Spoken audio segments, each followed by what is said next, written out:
Bueno, estamos en unha parcela de 5.000 metros cuadrados aproximadamente, que supón unha das 37 grandes parcelas que ten o sector 4 do polígono de Río do Pozo. Foi posto en marcha nos anos 90 como alternativa á inutilidade que tiñan tanto o Goberno da Xunta como o Goberno Central ante a crisis do sector naval.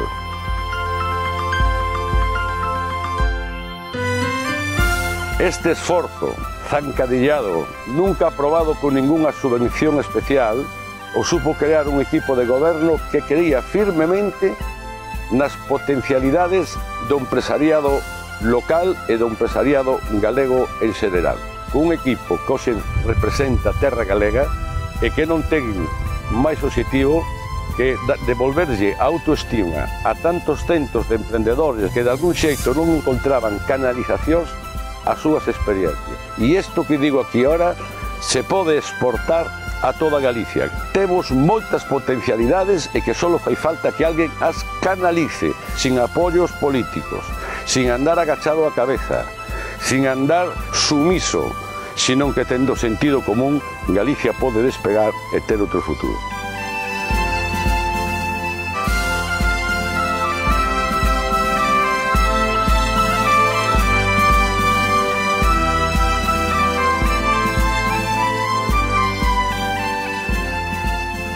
Porque queres un emprego digno e estable. Porque queres unha sanidade e unha educación pública e de calidade. Porque queres unha vivenda digna e asequible. Porque estás farto de promesas incumpridas. Porque queres o mellor para a nosa terra. Porque te sentes galego. Porque te sentes galega. Vota Xoán Gato. Vota Terra Galega. A túa xente, a túa terra.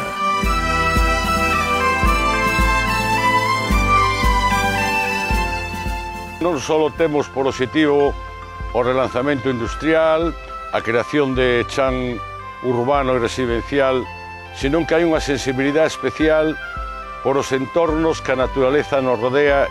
Estamos na área do Muiño da Muñeira en Pedroso, que ten máis de 25.000 metros cuadrados e que queremos que é un exemplo tamén de acercamento da naturaleza aos veciños, pero sempre en especial aos xóvenes. Un concello ten que estar aberto a moitas ideas e non estar monolíticamente pechado nin a zona de playa, nin a zona de ocio urbano.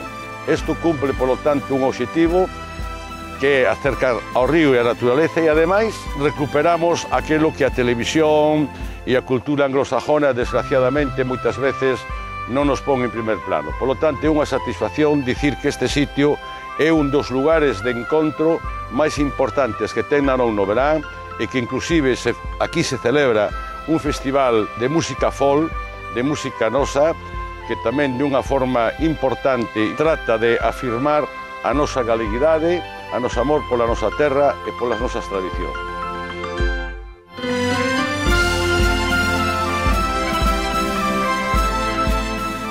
Decideuse fai 2 anos facer esta especie de parque temático que tiña, sobre todo, por objetivo acercar os nenos urbáns ao que é o mundo rural, por iso eles chaman Aldea Nova. E, sobre todo, é unha volta ao entorno da nosa Galicia tradicional, intentando non perder digamos, os avances modernos que nos dá a tecnoloxía. É unha parte fundamental non só de ocio, que esta ten unha segunda parte, que repito que é unha parte de concienciación. Todo este paisaje noso, ver que se pode vivir sin estar tan dependiente dos consumos e do malgasto, tantas cousas que un neno de 10 e 11 anos non entende e que aquí pode comprender.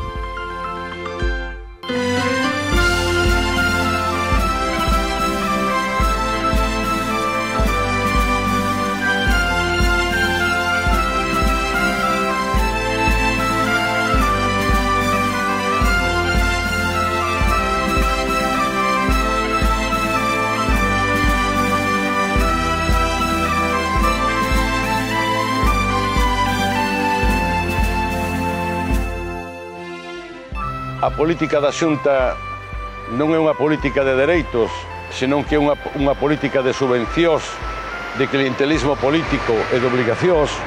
E así vemos, por suposto, que Narón, que é o 8º, 9º Concello de Galicia, quedaba fora de servicios de carácter social empezando porque son o que se chaman as escolas infantiles. Isto demostra claramente a falta de política social dunha Xunta de Galicia que presume dela, pero que en realidad hai un déficit de máis dun 30%, é dicir, cerca dun 70% dos chavales non teñen hoxe guarderías. Isto que Narón se fixo posible podía transformarse en outras partes de Galicia, tendo claro que unha parte dos recursos que genera a industria teñe que reinvertir necesariamente na mellora da calidad de vida dos veciños e veciñas. Esperemos que o día 1º de marzo podamos abrir unha porta para barrer e para limpiar este tipo de política clientelar que Galicia ningún favor lle fai.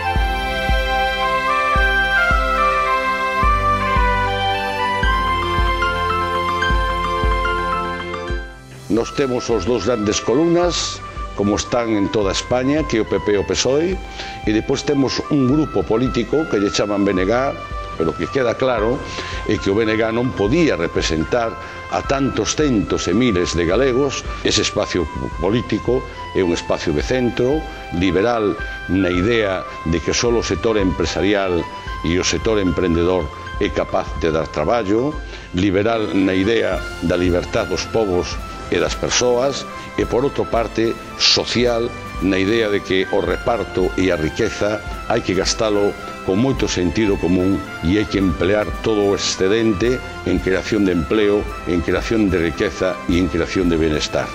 E este é o que é Terra Galega. Por lo tanto, non temos vergonza en definirmos un partido de centro que acepta vivir dentro da Constitución española, pero que dentro dese edificio que se chamamos o Estado español, Galicia está cansa, ten que deixar de ser a porteira do Estado español.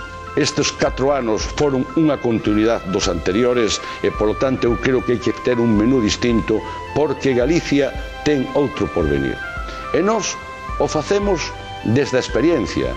E Narón, facendo o contrario, supemos ser o reflejo dos poucos concellos de Galicia que podemos presumir desta economía, desta creación de traballo.